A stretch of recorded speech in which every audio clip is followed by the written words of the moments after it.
Hey there, I'm Melody Fletcher, and I want to welcome you to the Conscious Conversations series. As you may have noticed, it's becoming more and more clear that humanity is and has been divided for a long time. Humans are afraid of each other, and we don't really talk to each other about it, which is part of the problem.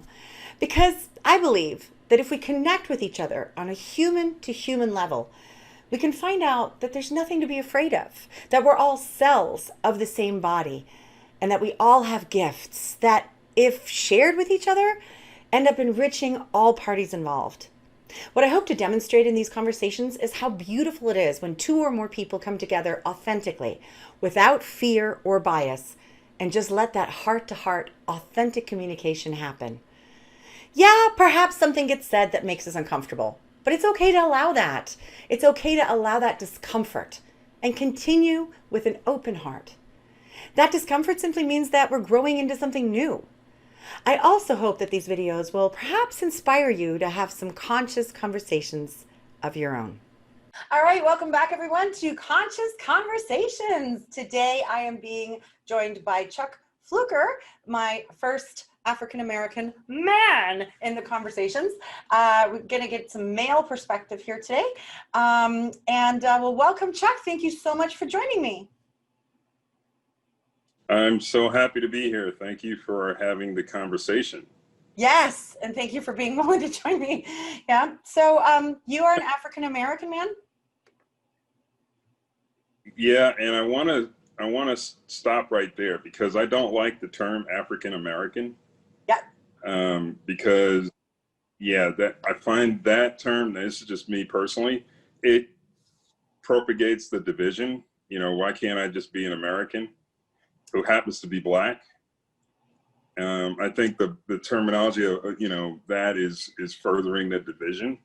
Of course, this is my opinion. The disclaimer's going right.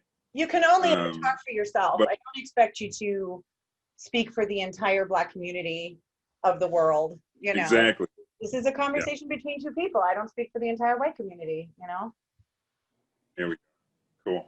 So it's again, to me, I think it's a way of furthering the division. Um, and I think I don't see like white American. People don't identify as a white American, Caucasian American, but right? yeah, exactly, a Caucasian American. But they'll do their ethnicity, Italian American. Um, you have to have some kind of ethnic or the Irish American, or you know what I mean. So anyway, that's just my opinion. I think it furthers the separation of the people. So you are an American, and I notice I say that to the people who are Americans and Black. I like to start the conversation with that because almost every single time, and notice I always pause afterwards because I feel like every single time the person wants to go, kinda, but there's always something to be said about it. It's like that, and I think that's Right. really valuable because for a long time it's like I was living in Europe most of my life actually, and so I have a very different perspective on all of this. But people would say, you can't say Black, you have to say African American, and you have to say this and you have to say that, and I'm like, I'm confused. And so I would ask my Black friends, what do you want me to say? And they're looking at me like, we're Black. What? Like, if you have to talk about it at all, like, unless it's, if it's relevant. But one of my good friends, Sophie, who I did a conversation like this with, she said, I'm not African or American. She's Caribbean French. So, like, Oh, uh, so, I always wonder how much of that stuff is being propagated by other people and not necessarily, I like to just go to the source and ask people, how would you, and in any context, how would you right. refer to you? Even if you're asking somebody, what are your pronouns? Like, just ask the person if it's Yeah. important or not. But I like to ask that question because it's a real charged question. I notice that everybody that I've talked to so far has a different response to it. And it's never just, yep. It's always, you know, Right. Right. Right. I don't think I don't think collectively we chose the whole African American moniker. We were Negroes at one point, and no, we were colored. Negroes, colored, black, and now African American. And it's like, okay, we're just black people. And if we've, how many generations have we been far removed from Africa? So we're Americans, just like everybody. Well, I truly am a German American because I have German citizenship and American citizenship. I was born in Germany. I was raised in Germany. And so when people go, I'm a German American, I'm like, oh, are you? Should I speak in German with you? And they're like, oh, no, like 6 generations ago. I'm like, American? Like, like it's like, so how do you differentiate? And I don't want to take anything away from anybody because people are very proud of their heritage. But like you said, people who are, Irish American, German American, in that context, they're saying it with pride, and this feels different. Mm-hmm. This feels like an identifier. Bingo. Bingo. So don't call you African American, an American who just happens to be black, when Correct. In context it's relevant. Correct. Which today it is, because we're going to be talking about all kinds of things. So the fact that you are black and bring that experience to the table is relevant today. There you go. Okay to acknowledge that, right? Right on. Right on. So I want to ask you about what your view is. We were pre-talking a little bit before we started recording, and it was so good that I was like, oh my God, I have to hit record. But I want to ask you a little bit what your view is, what your experience is. We were talking about, you were making some really good points about what racism actually is. And so I just want to give you the floor and let you express what you come to express, because it was so great, and I don't really need to say anything more. Well, I'll try to remember. I know, we should have been recording the whole thing. Well, I took some notes, believe it or not. So I was trying to make sure I didn't step on my tongue here. But, I was saying earlier that I think the class structure that was originated by the original, colonial explorers and stuff that came over here, they emptied their prisons basically and their workhouses and anything like that to send people over here to America because they didn't know what to expect. And these people were considered, the dregs of their society. And I think the word rubbish actually was used to describe these early people at one point, and then it later evolved into the term white trash. That's a whole nother historical thing. I think people need to investigate, because they'll realize that it was a class structure thing. These were people that were considered useless to society. Anyway, so the socioeconomic thing that happened has created this class structure thing. So I think it's more about the socioeconomic thing that we're fighting against. So having said that, let me go back a little bit, because I did remember saying earlier that there is some science now, and it's been out for a couple of years, that the whole idea of race is not accurate at all, because everybody originated from Africa. It's just when different folks migrated to different parts of the world, you didn't need as much melanin when you went north, and eventually those folks became lighter. The concept of, white is right, or white is better than any other person of color, I don't understand exactly where that came from, other than the fact that it was also involved with the class structure of the monarchs. And I'm kind of spitballing here, but I had to think about this because this whole thing is in everybody's face right now. So I'm trying to look at it from so like I said, a socioeconomic view. So you had those folks that were able to, I'm gonna quote Chris Rock here, sell the crack of their day they had the money and the power, and of course they subjugated the other people. And I think the whole origin of even the words like slavery, the word slave comes from the Slavics, because I believe that the Slavic nations were the first people that were enslaved by folks that had the upper hand at that time. And I think that's accurate. I didn't bring my notes on that, but I think that's pretty. Like Egyptian, pre-Roman, pre-Greek, because all of them Oh, had slaves too. right. We're talking way, way back. Wow. I will yeah, definitely look that up. Yeah. yeah. There's a book that I need to get. I need to read. It's called Stamped from the Beginning. Stamped? Stamped from the Beginning. From the beginning.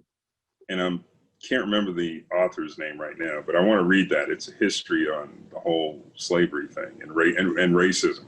Yeah. So, no Rona. You okay? Yeah, no Rona. Just a normal cough. Right. I know those don't exist anymore, but normal, just a little something in my throat. So we were also talking about fear, and the fear, that whole xenophobia thing was, I think, the root of the reason why the original folks that came over to discover America, they didn't send the people that were important. They just, like I said, they emptied their prisons and workhouses and stuff because they were afraid. They had no idea what was. Or refugees. Refugees, yes. Yeah. So that it's systemic. That fear breeds, Yes. It's a horrible weapon. So now we got racism out of that, and even the term racism is starting to get old. Because again, like I said before, the concept of race is really, a moot point.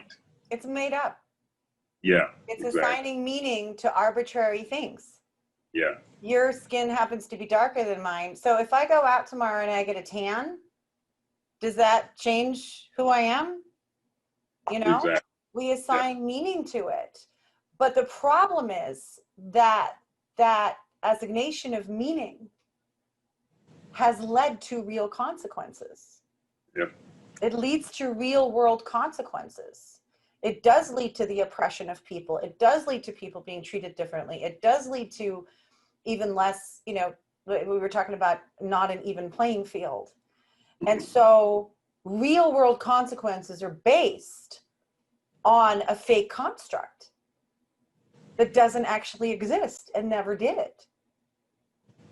Right. And in areas of the world where different racial profiles are not available, we use other shit to do the same thing to each other, Oh yeah. And it becomes truly a socioeconomic thing. The people who are somehow worse off, poorer, they are the scum.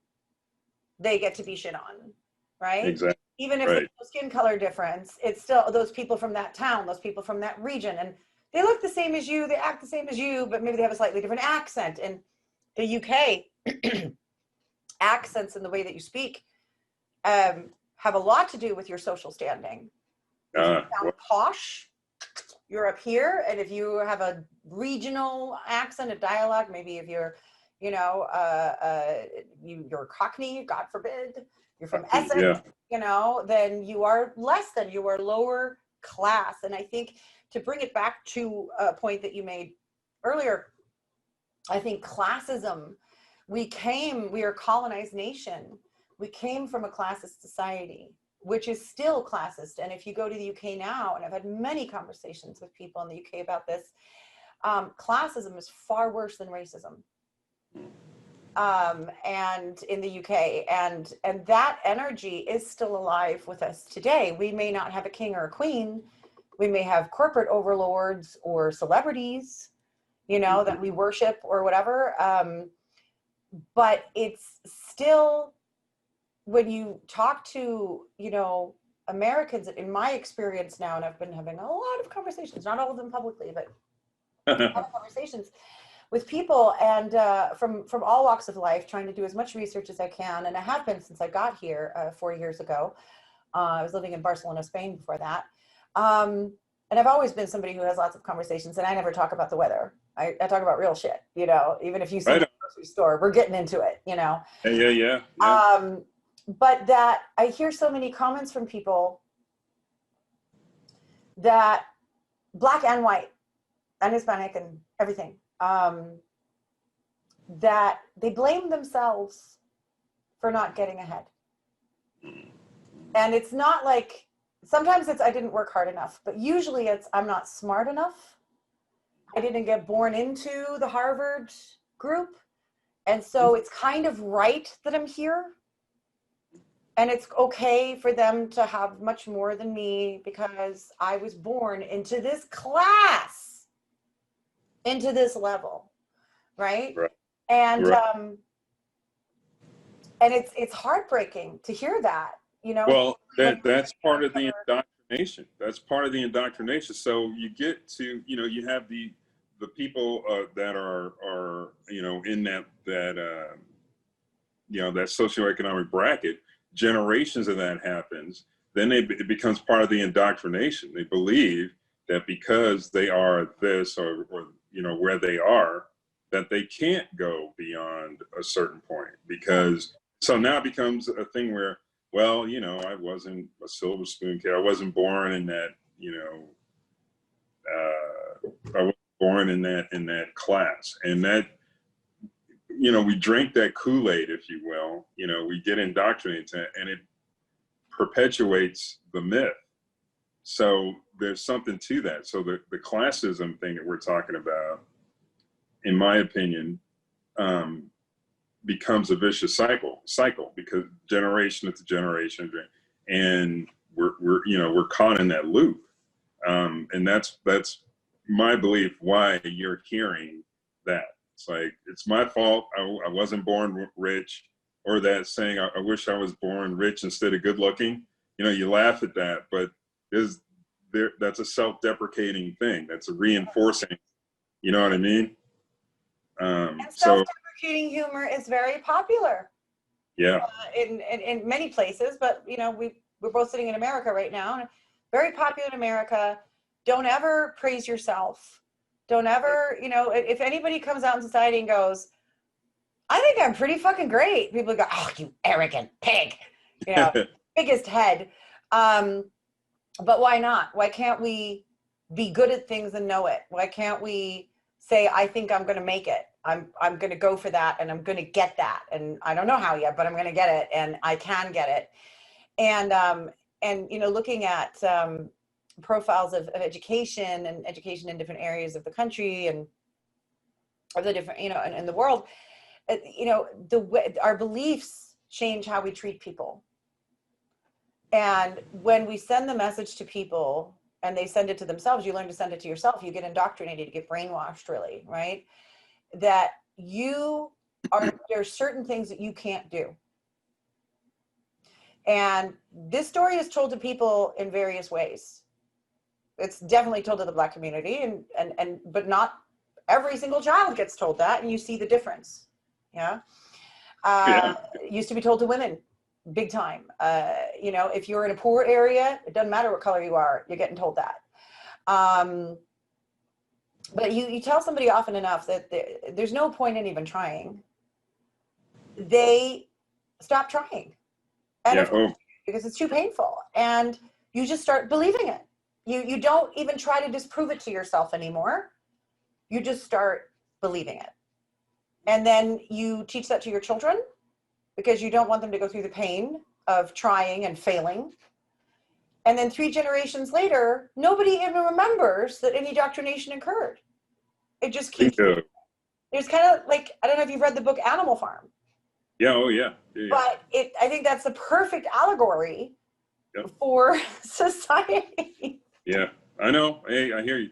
Well, you talk about, you know, that indoctrination. I mean, I watched a couple of your conversation videos and stuff, and I'm thinking, I'm sitting there going, wow. So I'm growing up in New York, and I'm hearing from my folks and my parents. You got to act a certain way. Don't be too loud. Don't be too boisterous. You know, keep your hands in your pocket.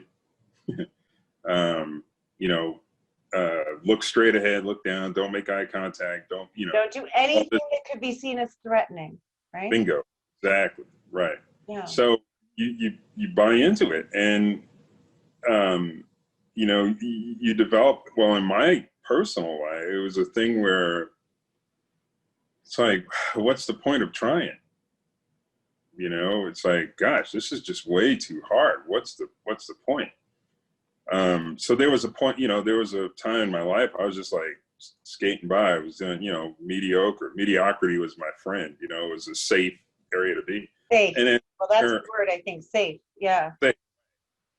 And then somewhere along the line, I can't remember exactly when, but I I wound up in a socialist bookstore, and I read Nietzsche, and I read Voltaire, and I read Thomas Paine, and I read a bunch of stuff from Thomas Jefferson, and I read all this stuff. Doesn't sound so mediocre anymore, man. Sounds like you were expanding your mind. Go. Things changed very, very intensely. So today, well, that's a whole different story, but I have a successful business, and I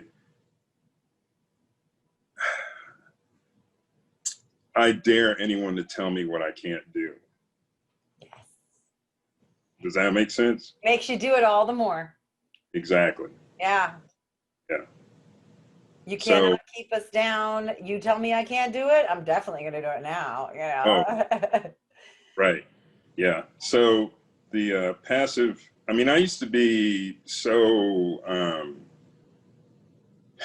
the memories are coming back. I used to be so afraid. I would not get on an elevator if there was a single white woman in the elevator. She could have been old, young, in between, didn't matter. So my excuse was, or what I tell myself would be, take the stairs, that way you get your cardio in. But this is a really big point, because we were talking about fear off camera earlier. Right. You were so afraid that you wouldn't get on an elevator, say with me, standing in the elevator. You don't know who I am, I'm a white lady. You see me there and I'm alone, and you're not going to, what are you afraid? What were you afraid of? Let's bring that out into consciousness.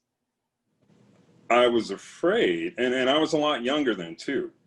So, we're talking pre-Enlightenment, pre-Nietzsche. I had always been told that you could just be black and nearby, and if that person said anything even remotely suspicious, you were going to go down. So I believe. So you're afraid that the white lady is going to call wolf, cry wolf. Exactly. Right. No matter what you did, and your word counts for nothing. You cannot defend yourself. Bingo. Right. So you don't want to do anything that's going to give the excuse or anything. So the only thing that I could think of was to avoid the situation completely. Yeah. Right. Well, of course. It's a safer route, right? Take the stairs, don't take the risk. Yeah, exactly. Because you might go to prison. Right. And quite frankly, it's not an unwarranted fear looking at society. But I think, that's such an important point to make, that if I was talking to that white lady, depending on who the white lady was, again, not all white ladies, obviously, but we all know what we're talking about, some white lady who's going to be scared of a black man stepping into the elevator with her, or uncomfortable, right? And she might say, yeah, okay, I would prefer not to do that. I would be a little bit afraid of that. She might not get into the elevator with seeing you standing there by yourself, thinking, oh God. But her fear is that you might assault her, or you might threaten her in some way. And not even realizing that you are equally, if not more so, terrified of the white lady and what she will do to you. That she may not physically overpower you, but she's got the entire justice system behind her that she can call upon. So a lot more support, and can say, this man threatened me and you're fucked. Oh, Right. And 7 ways Sunday. so you got two sides looking at each other, both going, ah, Yeah. don't hurt me, please don't hurt me. And it's like, wait, can we stop and recognize that it's fear on both sides? One side is not threatening the other. Both sides are shrinking away from each other in fear, and how ridiculous that is. And I don't think that it really occurs to, let's say, that white lady, that you're scared of her. Well, no, because she has the whole entire justice system behind her and privilege. Yeah, she will be believed. Yeah. Unless she's going up against a white man, then she will not be believed. Yeah. Right. But it's so ridiculous to realize that this defensiveness and so much of it's come from when both sides are actually afraid of the other. And if we start talking to each other and saying, wait a minute, why are you afraid of me? I'm afraid of you.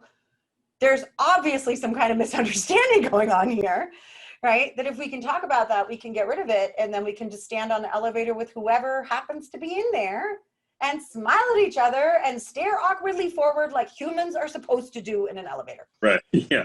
Well, yeah, and that's the point of where I'm at now. It's we need to have that conversation, because I mean, damn it to hell, it's 2020, and I'm still having to worry about, okay, I'm gonna drive into this neighborhood, I got a nice car, I'm gonna meet these people, and I'm tired of it, and it's like, okay, this is ridiculous. And now more so than ever, because it's always in the media now. It's everybody has a camera, everybody's got Instagram, Facebook, all that crap. So anything that goes sideways, it's right there in the media. Everybody sees it. And the thing that if I'm gonna really get pissed off about is, this is nothing new. It's just now we're seeing it all the time, right? Yeah. And there was a point where I had totally relaxed about it, right? Wasn't, I've got my business. I've got a really good business. I've got a lot of good patients. I've got referrals. I mean, I'm doing You're a holistic body worker. Exactly. And I'm doing, and against all odds. I mean, think about, okay, again, not to toot my own horn, but I am. I'm going to digress for a second, right? So I started this way back when, 1998, knowing that it's going to be difficult for me as a Black man to be a body worker and to do what I do. The demographic market that I have is predominantly white. I went into it with that understanding. I was a little bit afraid at first, and then somebody told me, you're never going to make it. And that pissed me off. So here I am over 20 years later, and I've seen thousands of people. And again, my population is still predominantly white, but I have a totally successful business. But there's not a day that goes by that I am not 180% on top of my game, because I don't want to give anybody the excuse to even say anything even remotely disparaging, because if that happens, I'm done. And I mean, it's like that. So no matter how good I am, no matter how many people I've helped, all it takes is one person, and I know what I am. I know who I am, right? And I know what I'll have to be up against is something like that. So I am constantly the consummate professional, and I think that's why I'm so successful too, and the fact that I'm determined to do this well, right? So we talked about law of attraction, right? So I set my intention that I'm going to kick ass and take names. I'm going to be good. I'm going to be the best. Yeah. And I've gotten to a point where I jokingly say things like, I suffer from high self-esteem now, but I'm not joking. But I'm only half joking, right? I'm really not joking, right? But so anyway, I'm totally digressed off my point. I don't even remember what I was talking about earlier. Talking about basically what's going on in the world today, and right, in the media. So I'll let you continue on that. Thank you. So it's in everybody's, it's in your face all the time right now, right? So again, it's something that's been happening for forever. Now it's just, like I said, it's in your face, and it's there, and it's going, it's going, it's going. And I think it's indicative of us having conversations now. I'm not condoning, all the stuff, the violence, the protests, and the fight, that kind of. I'm not, but I think it's necessary for us to have these conversations. I think it's, you know what I mean? It's like you lift up the rug, and all the dirt and crap that's been under there for years and years and years is finally out in the open, right? Yeah. So we got to talk about this, and as uncomfortable as it may be, I think that's a good thing, because if I had a teacher once that told me, if you're uncomfortable, you're probably learning something. Yes, right? I could not agree more. Okay. Stay uncomfortable, get over that hump, because you're about to grow. Bingo. Yeah. Yeah. And I think we need to have these conversations, because the fear is the ultimate enemy. The fear of like for us, the fear is palpable. It's real. It's, 400 years of, build up, right? So we need to understand the fear that's coming from the other side. The white people that are afraid to go into a black neighborhood, the black people that are afraid to go in a white neighborhood. And I think, like we talked about earlier, we need to have the conversation, but I think the roots are in the classism, or the class system, if that's even a word. I think it's a lot of it's got to do with that. I agree with you. As I've gotten more and more into the subject and read the energy of it, because I don't just look at facts, I look at what the energy that underlies all of that. It's become really clear to me that this really isn't about race. This is about a system that is designed, and this is a representation of our powerlessness, by the way. Anybody who's like, why are you talking in powerless terms, Melody? I'm not. I'm explaining something. Right. But it is a representation of our powerlessness. But our powerlessness has real world limitations. It's like, our beliefs about race have had real world consequences in how we treat each other. I believe that we're in sort of this pyramid cage, and we're all stuck in the cage. And the further on down in the cage you are, the more you get shit on, and that's real. But the problem is we're fighting each other in the cage, because there's not that much room in the cage. There's not many resources in the cage, and you don't want to go down in the cage. You want to try to get up in the cage, and we're all jostling for position, when really the problem is the goddamn cage. Because there's plenty of room for everyone to be on the same level. There's plenty of, fruit orchards and trees and food and resources and abundance, but not in the cage. In the cage, it's all very limited. It's all very scarce.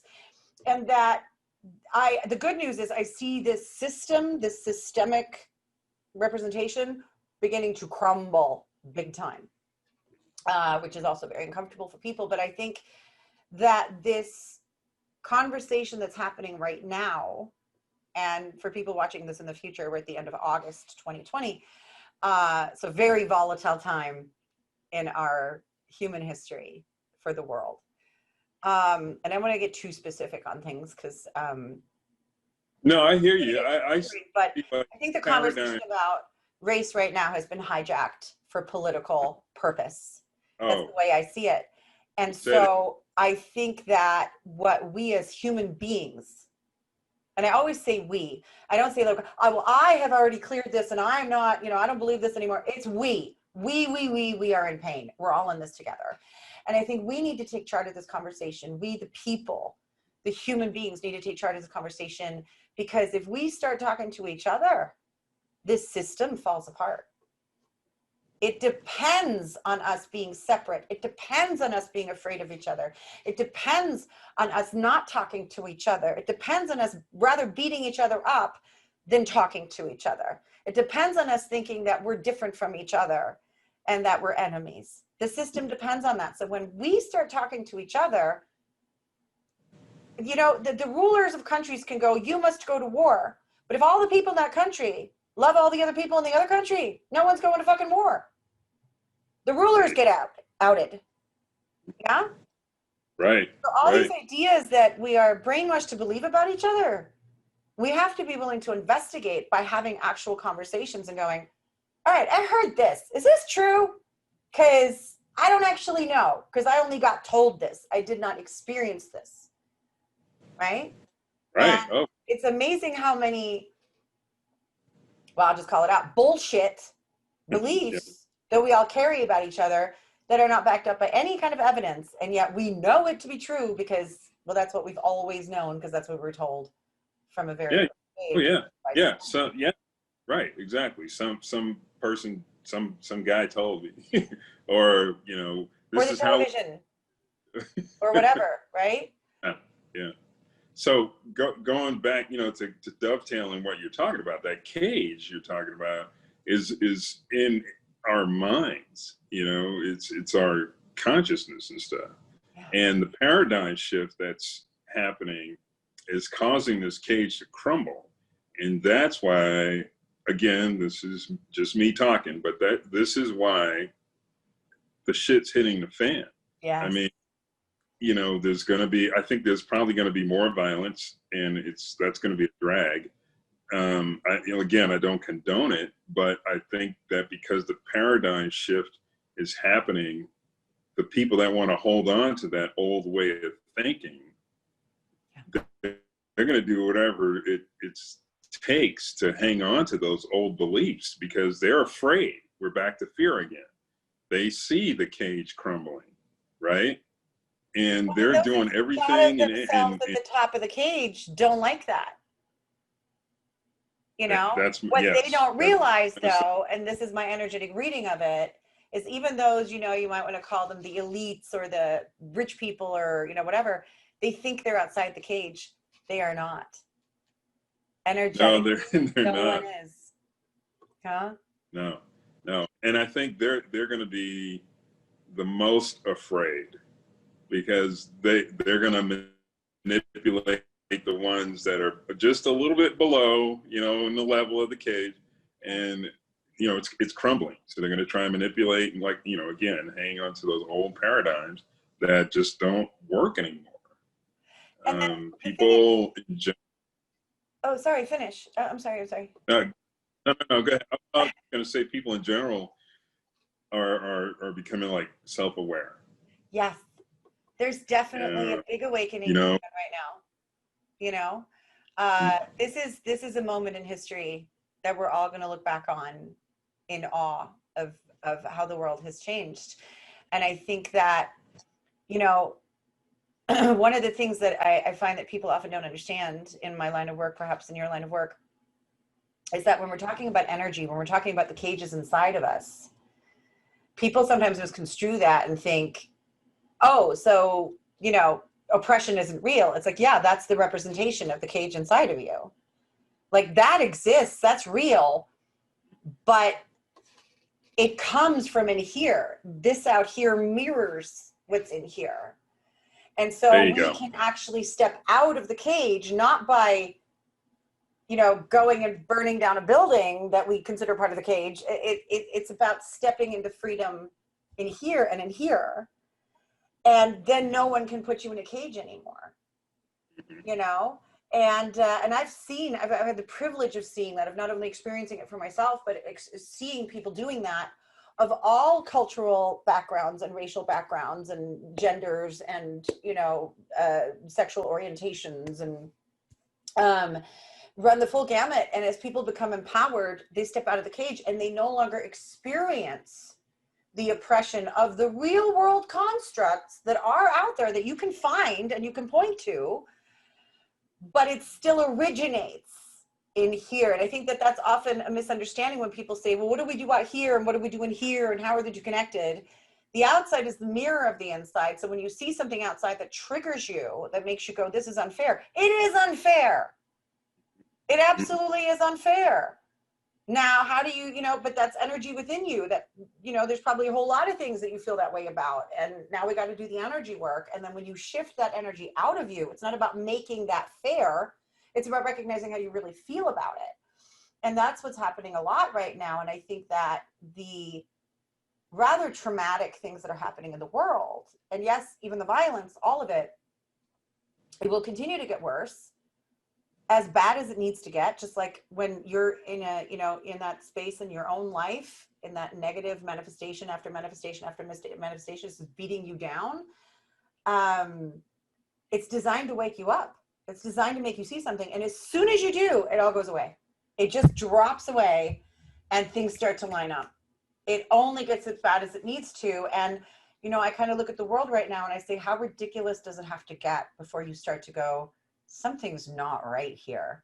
This is not okay. And I know it looks like racial tensions are flaring more than ever, but like I said, I think that conversation's been hijacked, because whenever I actually talk to Black people, I'm hearing a different story. I'm hearing a different story. And of course, the people I meet energetically are going to be, it's not going to be everyone, but there's a lot more talk of, personal responsibility and reaching across the aisle and talking to each other and community. And, let's look at our politicians and how they're serving us or not serving us. I have not in the last, several months talked to one single Black person that has been like, kill whitey, or even saying like the white people, they're like, and I kind of feel like maybe your community has been kind of screaming for years going, we've been telling you there's systemic problems, like we've been seeing it. And I'm like, of course, the people towards the bottom of the cage see it the most. We're not being listened to. No one even gives a shit about us. The politicians do whatever the hell they want. And I feel like almost, and I don't want anybody to think this sort of hierarchy in the cage as a derogatory thing, like I'm judging anyone, just a reflection of what's actually happening, right? But I kind of feel like the lower you are in the cage, the more informed you are politically. Well, if you're the one getting shit on, yeah, you're looking up at the assholes. Yeah. So yeah, you're gonna be informed. Yeah, there's people are very informed about what's going on, and I feel like it's another thing. It's kind of a privilege, higher up in the cage privilege, that you don't really need to pay attention. Yeah. All right. Well, I think that goes back to the whole bubble thing. Yeah. Some folks have their own little bubble, and they think they don't go beyond that bubble, and they're missing out or choosing not to know what's going on further down in the cage, if you will. But I want to go back to something you said earlier about the Black people have been saying this for a long time, and we have and we haven't. And I'm going to generalize here, because there's a point that I saw growing up, and it was on TV too, where we were giving you guys a pass. There were a lot of those, and you're probably not old enough to have seen any of these, or probably weren't even living in the country. But there was these shows, When was this? Probably in the 70s. Okay, yeah, I was not in America, no, but. Yeah, so there was TV shows where, they had this white family and it had this Black person that was always taking care of the family. Is it like the Webster or the yeah kind of that kind of era where you had like the token Black person and right? Okay. So we're doing the emotional heavy lift in there, so we give you guys a pass, and the whole what you talking about, Willis, that thing. There was a bunch of shows like that. Then you had the shows before that, Good Times, the stereotypical Black people in projects.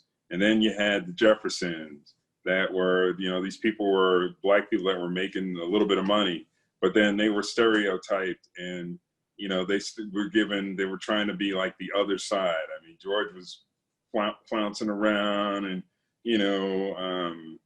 calling I can't remember the characters' names, but Wheezy? huh? His wife was Wheezy, right? Wheezy. That's Wheezy? it. Yeah, yeah, Wheezy. But anyway, my point being, there's a period of time where we were giving white people a pass. We were saying things like, well, they don't really understand, and we're going to keep moving, right?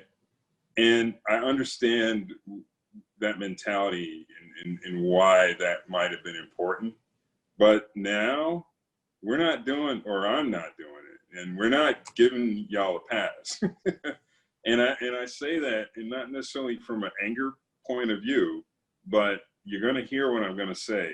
You need to hear this because we've been giving you a pass for a while, and now it's time to stop. And it's a culmination of all the stuff that's been happening within the last 4 years. No, I take that back. What we got? These 4 years, and then the previous 8 years. I have never been more aware of my identity than I have been since, let's see, I guess it was the Obama administration till now. And right now we're at a point where, like I said, I am not giving a pass anymore. I'm gonna say things like, hey, we need to sit down. Let me explain to you. I'm going to do it with love. I'm going to say, hey, this is what's happening. This is your way of thinking is not working. I don't need you to save me. Basically what I'm trying to do is set up a scenario for a conversation. All right. So anyway, that's all I wanted to say. I just wanted to go back to that point where,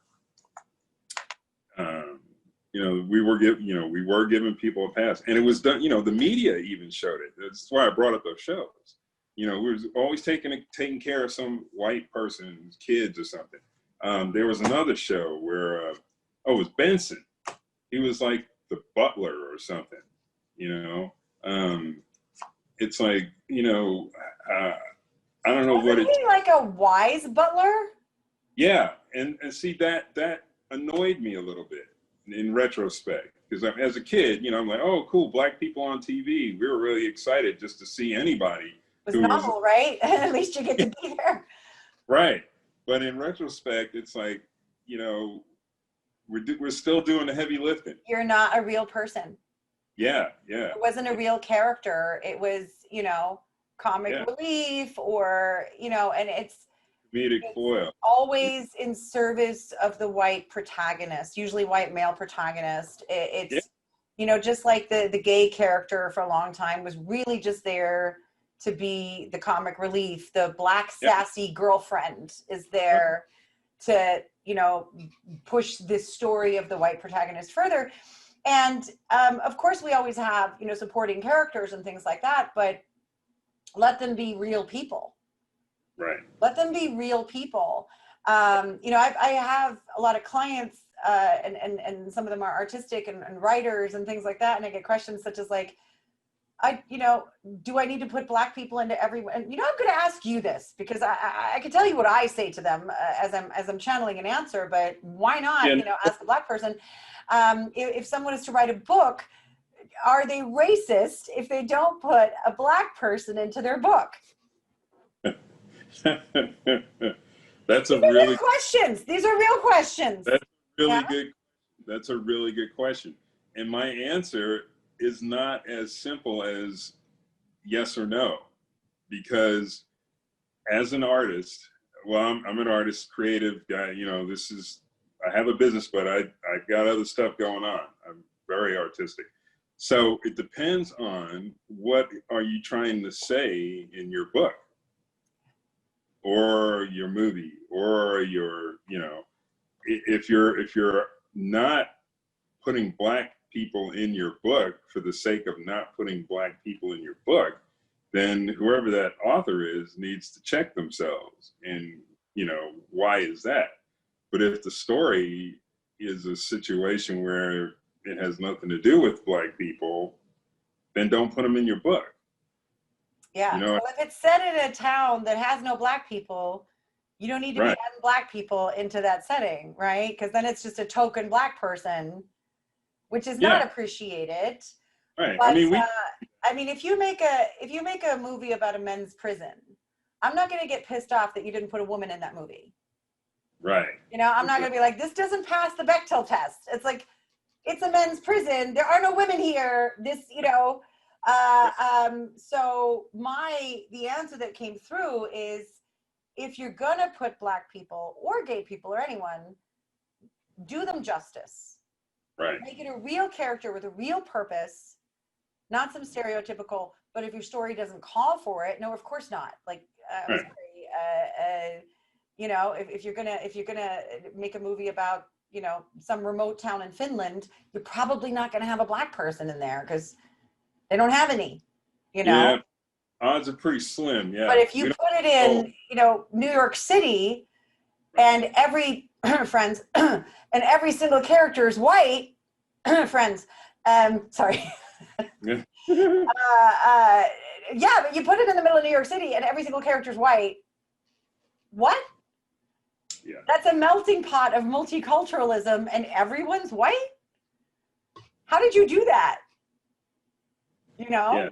That's see, that's my point. That's like, okay, you need to check yourself, because the New York I grew up in, yeah, that would not work. That would not be real. So yeah, you know, again, like I said, if it's pertinent to the story, yeah, but make it real. And you know, we're beyond the you know, since we're going to go down that road, you know, Hollywood, we always, you know, we had roles of pimps and drug dealers and, you know, unsavory characters. So that didn't do much for our reputation. No, but it creates a narrative. Right. It creates a narrative. And there's a lot of people who do not have Black friends, who don't have Black neighbors, who don't know anybody who's Black. And so their entire storyline about who Black people are comes from movies and television. And if you are only ever bombarded with that view, Black people are criminals, Black people are dangerous, Black people are drug users or drug dealers, it worms its way into your view of that group of people. Yeah. Right. So again, you know, we got to, you know, change those paradigms by having, you know, these types of conversations, you know, so that people will see a different view. I remember watching some of those shows and thinking to myself, this is not helping us much. You know, and I understand they wanted to make the movie, et cetera, but I would be, you know, in my brain, I was thinking, oh man, this is not doing us any good. This is not helping our cause, you know?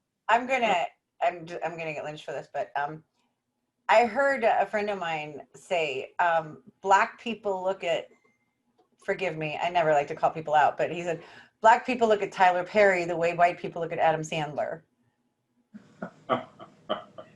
You know, it's like, we think it's dumb too. Like, you know, like. Yeah, well, I don't know. I mean, I don't know what to say about him. Yeah, you know? I might cut that out. But well, I can say this: he got the gig, right? You know, and but that's I think that actually brings up a good point. So I'm not going to cut it out, because I think it brings up a good point, because, you know, there's a lot of sort of, you know, you're not doing us any favors, you sold out kind of thing, and yet he got the gig. Exactly. So where do you draw and it's everybody's own choice, obviously, but is it fair to criticize someone for taking that role that you might say, this isn't doing us any favors because look at the stereotypical bullshit that you're playing here, and yet at the same time, would it have been better for him to say no? And I'm not talking about Tyler Perry specifically, I'm talking about right. role that you see, it's like, you're the comic relief and that's it, or you're the, you know, stereotypical whatever. But what's better, getting in the game at all and then trying to change it from within? And I don't know the answer. Or taking a stand, you know, especially when you're coming from a place where there's barely any Black people on TV and in television. How do you say no to some representation versus no representation, even if it's kind of shitty representation? And, you know, maybe you want to talk a little bit about that from your perspective, because like I said, I don't know the answer to that one. Right. Well, I agree. I don't have a a succinct answer either. I think it's starting to change a little bit. I I'm not real savvy on the whole Hollywood kind of thing anyway, but I think it's starting to change a little bit. But the answer that I can come up with, like I said, there's not a real good answer either way.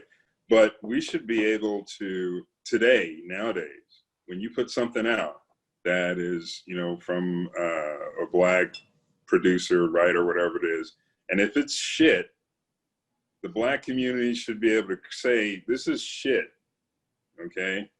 Go back, do something better.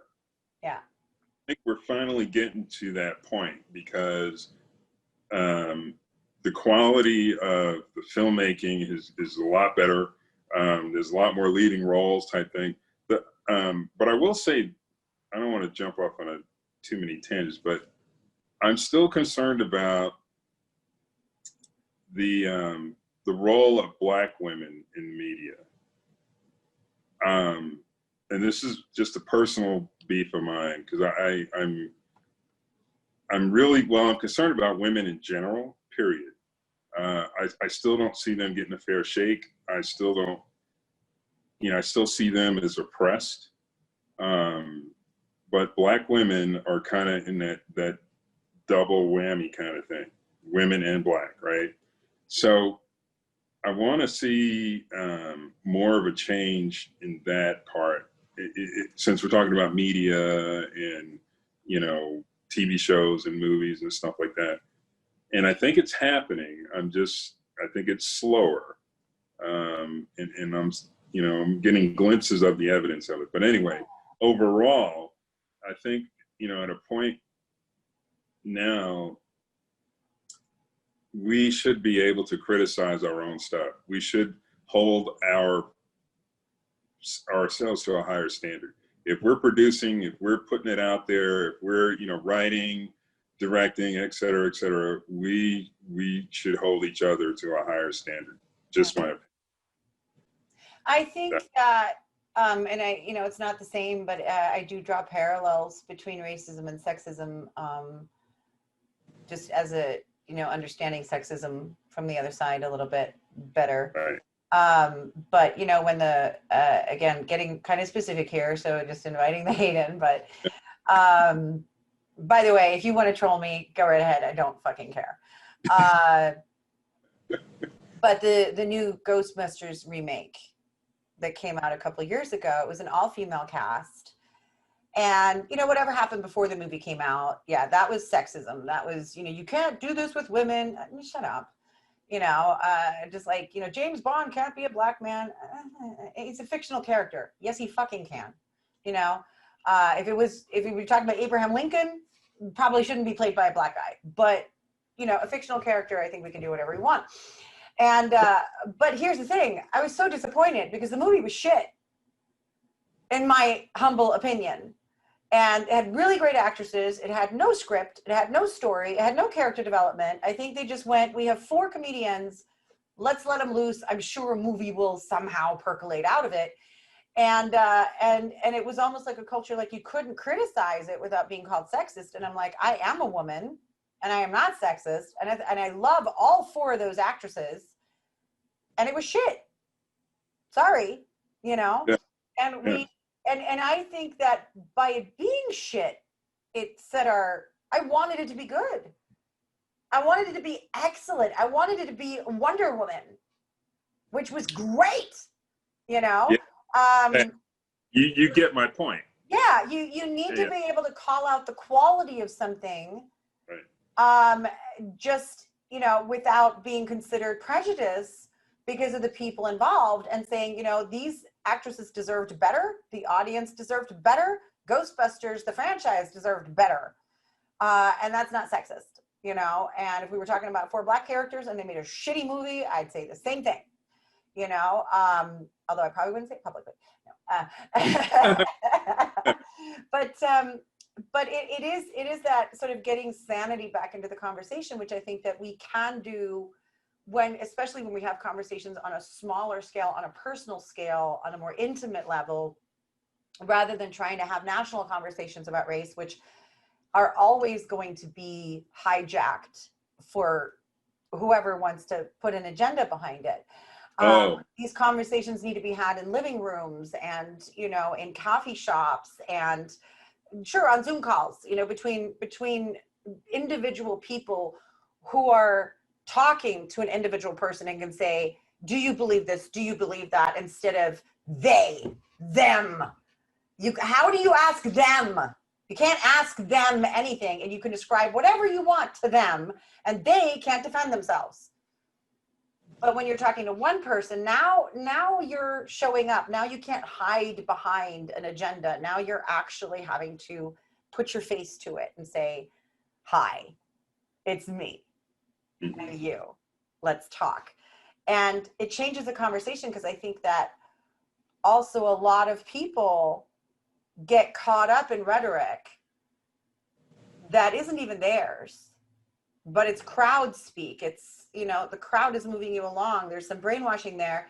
And, as I think I asked Alex this in the conscious conversation with her, I wonder how many people were offended by Colin Kaepernick taking a knee before they were told to be offended, for what reasons they should be offended, because, and I know a lot of people see it as disrespecting the flag, and I can see that argument. I can. I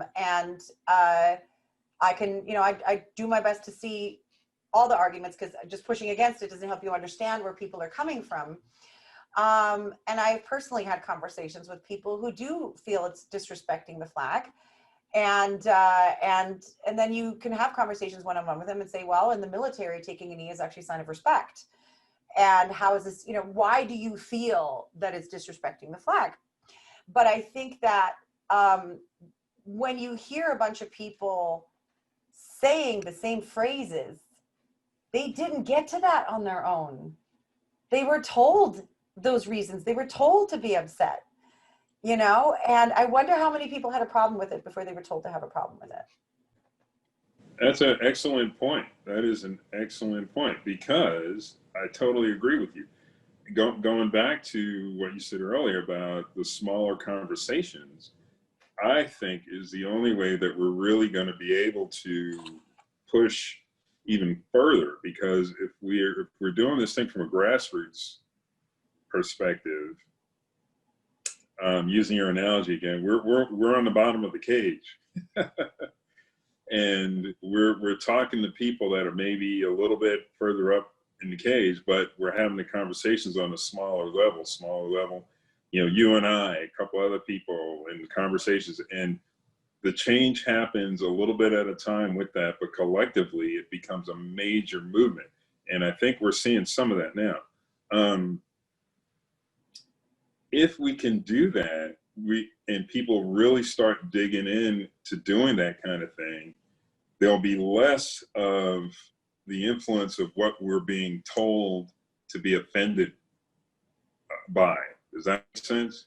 Because you're right. I think put a spin, they use it to their advantage, to put a spin on it, and we're just regurgitating bullshit rhetoric that we hear, and not really examining the fact, or, to use your words, getting enough data. Yeah.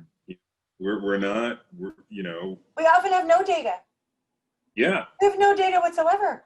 You're told you're an opinion, and then you just, okay, that's all I see, and I don't know any better. And, I have to say that I find it very, very shocking that when you search on the internet on certain topics, I'm going to be very careful here. Okay. It is impossible to find the truth, almost impossible to find the truth. I went and looked something up the other day that I knew what the truth was. I knew what the facts were. And I don't even use Google anymore because they do have a blacklist and they do filter out a lot of things. So I use DuckDuckGo now. But every single article, thousands of articles, all with the same headlines, by the way. Like, these are churned out by article farms, with one point of view. Interesting. Wow. Not the truth. So, social engineering is happening. That's a real world representation, because we are being challenged not to believe things that we're just getting from the outside, but to go inside, do our own research, follow our gut. If your gut is saying now more than ever, something's wrong with this, trust that. Don't be like, well, everybody else is fine. Because, I used to do that. I always prided myself on looking at, I look at 3-4 sources for things. I don't just espouse things. But of course, if all of those sources actually come from the same place, I haven't done my due diligence at all. And it's interesting to see how it can actually be quite difficult to find both sides of an argument right now. And so in any issue right now, right? Like I said, I'm going to choose my words very carefully here and not go too specifically into anything. But, when we look at racial issues, I think it's the same too. What is even the truth? If you go out and you just like read about it and read a couple of articles, you may only really be getting one side of the story, and it may not be anywhere near the truth. And so I think we're all being challenged to get involved personally, do our own research, have our own conversations, reach out to each other. Don't just sit at home in front of your computer and by yourself try to figure out the world. Like, actually talk to people. And of course, in the COVID times now, it's been made harder, but we have the technology to make it easier again. And set up some conversations with friends. And I know that, the old thing is don't talk about religion and politics. Okay, don't talk about religion, just accept that everybody gets to have their own beliefs. But yes, talk about politics. Yes, talk about politics. Talk about what's going on. Talk about what, is happening. And again, I find so often that, my Black friends are usually more informed on things and talk to each other more. And I wonder if that's also a cultural thing, because I lived in Spain for a long time, and people there sort of live on the street. They have their homes, but they're out on the street. They eat outside. They congregate a lot. There's a lot of togetherness. And so there's a lot of conversation, sharing of data. I heard this. I heard this. I heard this. Okay, I'm going to go and look it up. But I heard something. I heard something contradictory, right? We're getting different points of view thrown at us. And at least in my experience, I feel like the Black community has that a little bit more, at least in America, has that a little bit more, that there's a more sharing of information going on. I don't know, maybe that's just my point of view, that that's kind of a cultural thing as well. Yeah, I think it's, wow, I think it's a little bit of both. I think you're accurate in what you're witnessing. And I think it's a cultural thing. And I think it has its roots. Okay, I'm going to get a little scientific and esoteric here, but I think there's some genetic predisposition because of the griots way back in Africa. The griot was the guy that kept the history, or the woman who kept the history of the village. And it would, that person would tell the kids, the history, and, had all that information, the history, the stories, whatever. They're basic. I think the word loosely translates to storyteller, something like that. But they were like the Britannica, of that village. So I think some of that culture is still in our DNA. And that may be why we share more information. And I think there's a thing where we have a matriarch, might be the symbolic griot in a family. I actually really love that idea. I think that might be the reason why we do that. So yeah, I'd have to agree with you there. I think we do share a little more information and ideas and stuff than Yeah, you're willing to go there. You're willing to have those discussions yeah, with each exactly. other. And I think that we could all learn something from that and just talk to each other more, even about the uncomfortable stuff. Not Yeah. in a idea that, you know, you have to agree with me and I have to agree with you. And there's one political way of looking at this. And, you know, but it's, you know, I actually genuinely now get excited when someone disagrees with me because I'm like, ooh, a different point of view. You know, Yeah, 'cause well, I assume that you have completely different data from me, because if you had my data, you'd probably come to the conclusion that I came to, probably sort of ish, because that's logical to me, right? This data led me to this conclusion. So if your conclusion is different, your data must be different. Instead of, how dare you look at this data and come to a different conclusion? You probably have different data. And if we add our data together, we might come to an even better conclusion. yeah, but see, you're the exception though, Melody. We need more folks thinking like you do. Because until the idea, and I'm quoting Bob Marley to some degree, but until the idea of, you know, one belief or one religion or one race is better than another, is going to be that conflict. So the thing about being able to do these conversations like this is that both parties involved have to be able to put their ego on hold for a minute, because what you think is true might be just what you believe. Doesn't necessarily mean it's true. You know, and I mean on both sides, right? So if, you know, that's key too. We got to be able to, okay, check the ego at the door. Here's what I think is true. You know, here's what I believe. If your thing is a little bit different, I need to have enough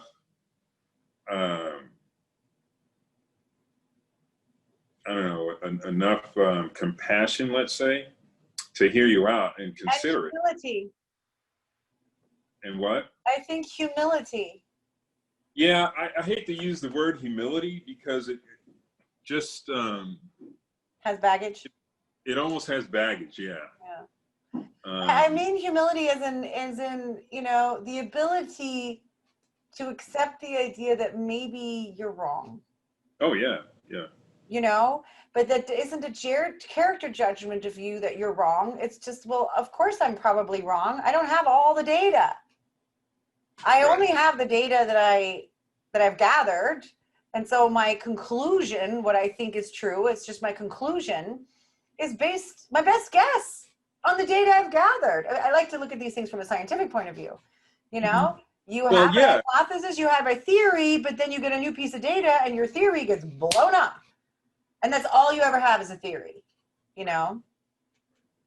Well, and also with that, you bring in your baggage, your personal experiences into your data. So that clouds it too. There's I'm big into science too. Actually, before I even got into this, I was trained as a scientist, so I'm right there with you. But there's data that says that the observer being in the room with the experiment can affect the outcome, right? So if that's true, theoretically, then even though you're coming into the table with, you know, trying to be, you know, have all your data and stuff, you still got to consider the fact that some of your, you know, your influence is like residue. There's, you know, like fingerprints is going to be on it to some degree. And that's okay if you can recognize it. You know what I mean? And still, you know, it's like, okay, here's the data I have. Here's what I'm thinking. I need different data. Can I not influence or accept the fact that some of my own beliefs and stuff may be influencing the data? Yes. You know what I mean? So that And you're bringing it so full circle, which I always love when that happens, because I think it's that lens of your beliefs that you're looking at. It further limits the data actually determines which data you even see. And then Uh, that discomfort, that uncomfortable part, is when data shows up that defies this lens. And then this fight starts and you go, wait, no. Yeah. And then when this happens and the lens goes away, then the clarity comes and then you're comfortable again. You're like, oh, I can see this and this. Because you don't want to let this in because it doesn't, it wants to be filtered out, but it's sort of defying it. And that's the discomfort is, and the more comfortable you are with like, I don't know shit. I have best guesses, but prove me wrong. Please prove me wrong because it means I'm growing. The more you can be in that place, the less uncomfortable it is. The more you are in your ego and your identity is tied to always being right, the more uncomfortable that's going to be, even to the point where you get very angry and you have to run away or attack the other person versus, I'm getting, like I said, okay, I'm not normal. I get that. Never have been, but or maybe I'm the normal one. There you go. Yeah, there you go. But I genuinely get excited now because I've done so much work on myself. I genuinely get excited now when I get uncomfortable. Yeah. Because Well, that's what I'm gonna run towards. Right. So that uncomfortable for me, right? That's my my kind of like the alarm that goes, oh, wait a minute, you got to back up, man. If you're uncomfortable, where is that coming from? Right. You know what I mean? So that's kind of like my barometer. It's like, okay, wait a minute. Am I thinking, my kung fu is better than your kung fu? Because I'm uncomfortable, right? So that for me is my, stopgap. It's like, oh, wait, check yourself, man. And then I got to take a step back and say, oh, here comes some new data, new information, new whatever, a new way of looking at things. Then, because I think that's why it's called the practice. I mean, I don't think anybody gets it perfect. I mean, you keep working on it and working on it. You get better and better, right? You keep growing. Right. It's infinite. You're never going to be finished. Sorry. I mean, it gets more fun. It gets more fun. It gets easier. It gets more fun. But it's ongoing. Yeah. Yeah. So I'm cool with that. It's like I said, that's my little thing that triggers me to say, wait a minute, new info, new data's coming in. New data coming in. Right. Yeah, expansion about to happen. That's all it means. Right. Chuck, I could talk to you for hours. So fun.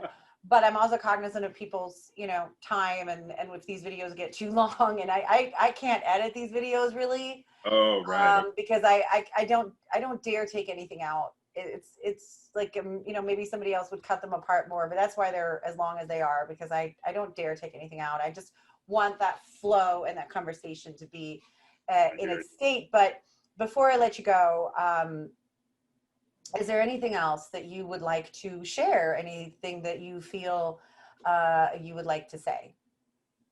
Oh, wow. Well, Put me on the spot. Yeah, really. I think we covered a pretty good amount of stuff. I mean, I can go on and on and on and on about my personal experiences and stuff like that. But I think there's enough evidence going on with everybody else that I don't need to pile onto more of that. And I'm not saying, what happened to me is not important, but what I'm saying is what's happening or has happened to me that's happening now it's nothing new. It's just being brought to the light. Yes. And again, going back to what I said earlier about the paradigm shift, there is so, it's erupting. And the folks that want to keep it status quo are the ones that are screaming and uncomfortable and politicizing and, saying things like, all lives matter. I don't want to wear my mask. That's my constitutional right not to wear my. I mean, that has nothing to do with the It seems to me that there's they're desperate, so they're going to grope at anything, grab anything, say anything to disrupt because they don't want the paradigm to shift. Yeah. Right? I am, yeah, that's kind of where I'm at. I'm like, it's happening, and hold on, Yeah, buckle I in. promise you, even in people who say these things, there is gold in them there hills. Yeah, There's a lot to be gained from getting into conversations. There's much that you may not know, and seeing life through their eyes is unbelievably enlightening. That's why I said, I don't know if I said this on camera, but I think when we have the courage to actually talk to each other and share our data, you don't have to agree with someone's conclusion to look at their data. Yeah, you could come at me and say, I think that, God, let me choose something not controversial right now, but I think that we good should, luck. deforest the rainforest or something, and then I might be vehemently disagreeing with you, going, "What? No, we can't do that." But there's not much gain for me just going, "You're an idiot. You're wrong." I would want to ask you, "Wow, really? Why do you think that's a good idea?" Because I might very well learn something. I may never agree with you. I may never agree with the idea that we should deforest the rainforest. But there's still, I might, through your eyes, be able to see, oh, that's why you think that. Oh, and now I don't hate you. Now I'm not afraid of you. Now I can Right, work with you right. to solve what the actual problem is. I'd be like, okay, I don't think that's a good idea.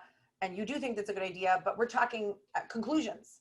If we share data, now we're talking. Now we're Right. talking. And, so I'm, that's kind of why I kind of looked to the side a little bit, when you said people who don't want to wear masks and things. And I actually personally have a very different opinion on that than you, but that's my conclusion. And I'm willing to have the discussion anytime. I think if we have it publicly, they'll shut my channel down because that's what's happening right now. And that's, that is what it is. So, Yeah, that is but example. not inspired to talk about that right now. So, but those are really great examples because, like, so I'll use the All Lives Matter because that won't get shut down. When I first heard people saying All Lives Matter, of course I was like, dude, you're not getting the point. But then I thought, am I not getting the point? Why don't I actually go talk to somebody who's saying that? Maybe they're not being that obtuse. Maybe they're stuck in something where they're saying, you're not hearing me.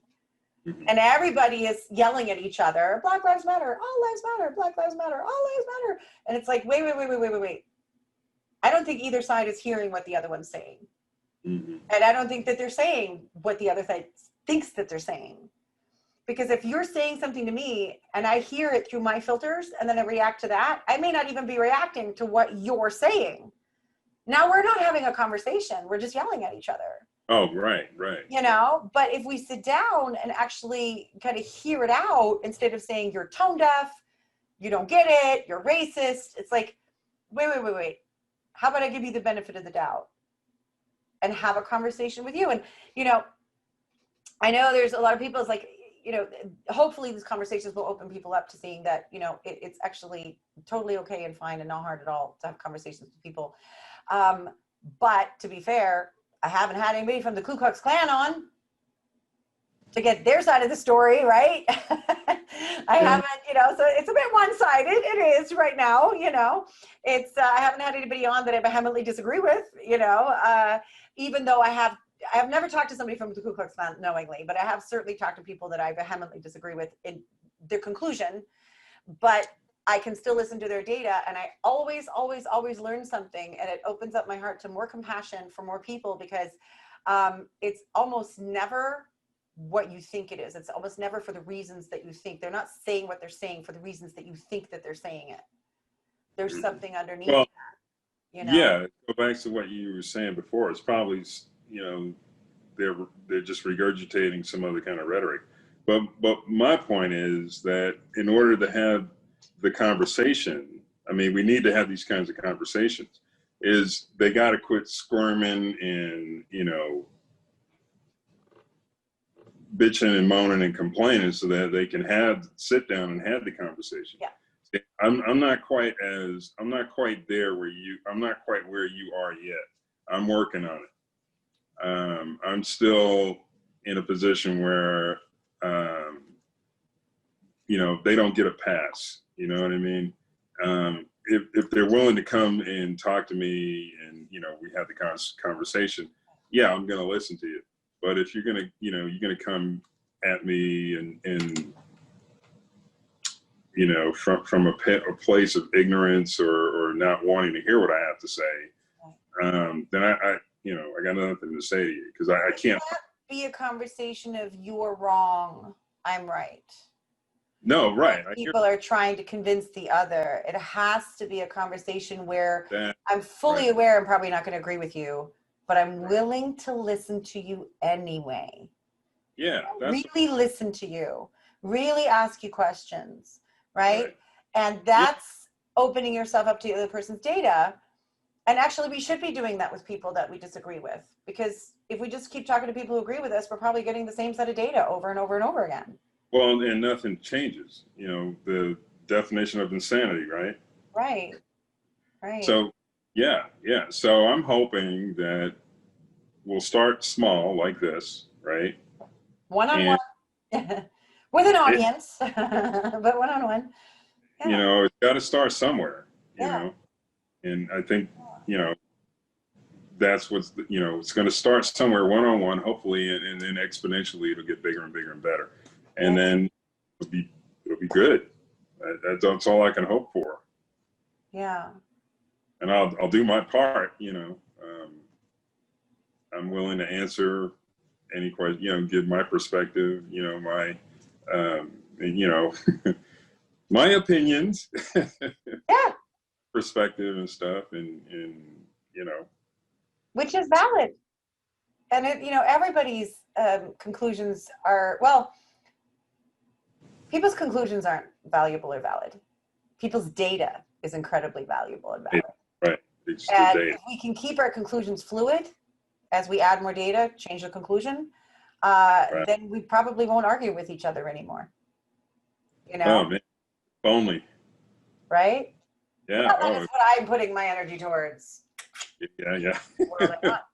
Chuck, thank you so very, very much for joining me for this conversation. You are absolutely welcome. Thank you for having me. This has been a good journey. Yes, wonderful. And if anybody out there is in Tulsa, Oklahoma, you can find Chuck at urmassage.com. We'll put the link below. And if you just want to get in touch with him, I'm sure you can do that through the website as well.